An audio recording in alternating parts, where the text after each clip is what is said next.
Okay. మీ పేరు? నా పేరు రమేష్. ఏం చేస్తుంటారు? నేను రియల్ ఎస్టేట్ చేస్తాను. ఎక్కడ ఉంటారు? మాదాపూర్లో ఉంటాను. ఓకే. అయ్యప్ప సొసైటీ. ఇప్పుడు ఎమ్మెల్యే ఎలక్షన్స్ అయిపోయాయి, ఎంపీ ఎలక్షన్స్ మొదలవబోతున్నాయి. అసలు ఎంపీ ఎలక్షన్స్లో సెంట్రల్లో ఎవరు గెలుస్తారు అనుకుంటారు? మన తెలంగాణ స్టేట్స్లో ఎవరు గెలుస్తారు? తెలంగాణ స్టేట్లో అంటే మనకు ఎంపీ ఎలక్షన్ పరంగా చూస్తే బీజేపీకి అవకాశాలు ఉన్నాయి.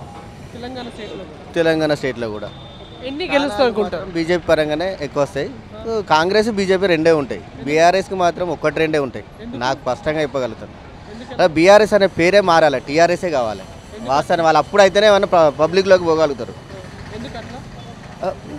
ఇప్పుడు ఇంట్లో గెలిచి రచ్చ గెలవాలంటారు వాస్తవానికి. అంటే కేసీఆర్ ఇక్కడనే గెలవలేడు, బీఆర్ఎస్ పెట్టి కేంద్రంలో ఏం గెలుస్తాడు సార్? మీరే చెప్పండి. అది తప్పుడు ఆలోచనలు, తప్పుడు నిర్ణయాలు. ఎదిగిన కొద్దే ఒదగాలంటారు. ఎప్పుడైతే కొంచెం ఎదగగానే నేను ఇంకా పైకి ఎదుగుతా, పైన ప్రైమ్ మినిస్టర్ని అవుతా అంటే అది ఆషామాష కాదు. చాలా ఒక ఎంతమంది కూడా ఇక్కడ ఉన్న ఒక 119 మంది ఎమ్మెల్యేలే మెయింటైన్ చేయాలి.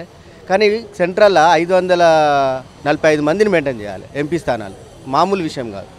కాబట్టి దానికి ఎంత అవగాహన ఉండాలి, ఎంతమంది సీఎంలను, ఎంతమంది వారిని కూడా మనం చేయాలి. కాబట్టి అది ఎవరైతే అనుభవజ్ఞులు ఉంటారో వారితోటే అవుతుంది.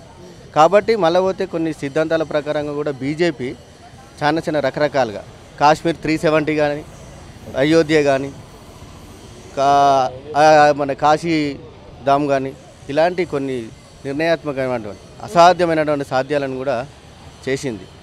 ఇవాళ ప్రజలు మీరు చూడండి, హైదరాబాద్లో బాంబు పేలులకు భయపడే వాళ్ళం ఒకప్పుడు.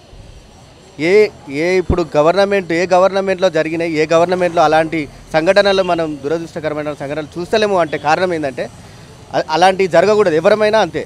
మనం ముంబైలో చూసినాం దానికి జరిగిన అలాంటివన్నీ, అంటే 26/11 అట్లాంటి సంఘటనలు రిపీట్ కాకుండా ఉండాలి అంటే ఒక పట్టుదిట్టమైనటువంటి గవర్నమెంట్ ఉండాలి.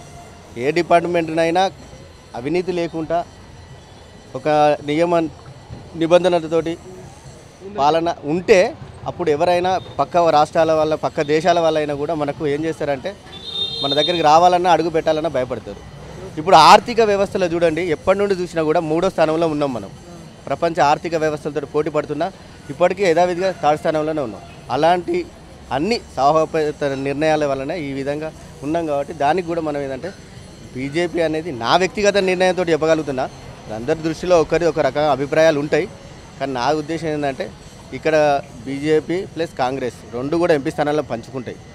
కానీ బీజేపీ మీరు ఇంతమంది రామ మందిర్ అన్నారు కదా, కాంగ్రెస్ వాళ్ళు కొంతమంది ఏమన్నారంటే ఎలక్షన్ స్టంట్ గురించే రామ మందిరి ప్రాణ ప్రతిష్టాపన ఇప్పుడు చేశారు అని అంటారు. మీరేమన్నారు? ఒక మంచి పాయింట్ సార్ ఇది అడిగింది. ఎందుకంటే ఇప్పుడు ఇది ఎప్పుడో మొదలుపెట్టిరు సార్. వాస్తవానికి అందరికీ తెలుసు. దీని శంకుస్థాపన జరిగి దాదాపు ఒక 3-3.5 సంవత్సరాల క్రితమే జరిగింది. అది అంచెలంచెలుగా వాళ్ళు చేసుకుంటా వస్తున్నటువంటి ఆ ట్రస్ట్ వాళ్ళు వారికి కంప్లీట్ అయితే ఆ డేటు అనుకోకుండా ఎలక్షన్ ముందు రావడం వల్ల దాన్ని ఎలక్షన్ మీద ఎవరైనా మాట్లాడతారండి. అధికారంలో ఉన్న వాళ్ళ మీద ప్రతిపక్షాలు మాట్లాడితే సేమ్ మళ్ళీ ఇదే బీజేపీ ఉన్న మళ్ళీ కాంగ్రెస్ అధికారంలో ఉంటే వాళ్ళ మీద కూడా మాట్లాడతారు. అలా మాట్లాడడం, అలా సమయాన్ని బట్టే వాళ్ళు మాట్లాడుతున్నారు తప్ప తప్పుడు నిర్ణయం. ఎందుకంటే 3 సంవత్సరాల క్రితం ఈ డేట్ వస్తుందని ఎవరు చేయలే.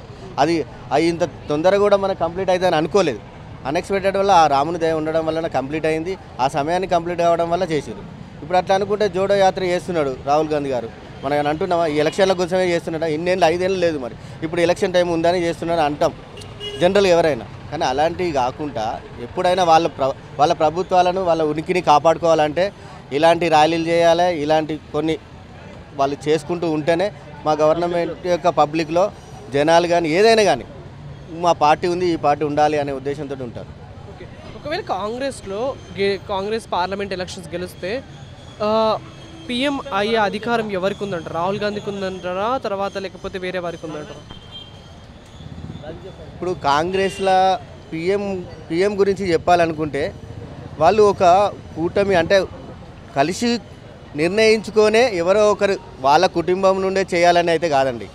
ఇంతకుముందు కూడా చూసాం, మన్మోహన్ సింగ్ గారు చేశారు, ఇప్పుడు కూడా ఖర్గే గారికి ఇచ్చారు. సరే రాహుల్ గాంధీ చేస్తాడు అని అయితే మనం వ్యక్తిగతంగా చెప్పలేము. అందరి నిర్ణయాన్ని మీదనే ఆధారపడి ఉంటుంది. పర్టికులర్గా ప్రధాని అవుతాడా అంటే ఎప్పటికొకసారి అయితే రాహుల్ గాంధీ గారు అవుతారు. క్యాపబుల్ ఉందంటారా? ఉంది, కంపల్సరీ ఉంది. ఎందుకంటే వాళ్ళు సరే ఎక్కడి నుండి వచ్చినా ఏది వచ్చినా దేశం కోసం ప్రాణ త్యాగాలు అర్పించిన వాళ్ళు కూడా కాదని అనట్లేదు. ఇందిరాగాంధీ గారు విరమణం పొందారు, రాజీవ్ గాంధీ గారు కూడా అదే. కాబట్టి వాళ్ళని కూడా మనం తప్పుపట్టడానికి లేదు. వాళ్ళు చేసినటువంటి నిర్ణయాలు చాలా చాలా సాహోపనేత నిర్ణయాలు కూడా తీసుకున్నారు. ఇందిరాగాంధీ వాటి కూడా ఈరోజు చాలా సంస్కరణలు, చాలా మన్మోహన్ సింగ్ గారు కూడా ఎవరైనా కానీ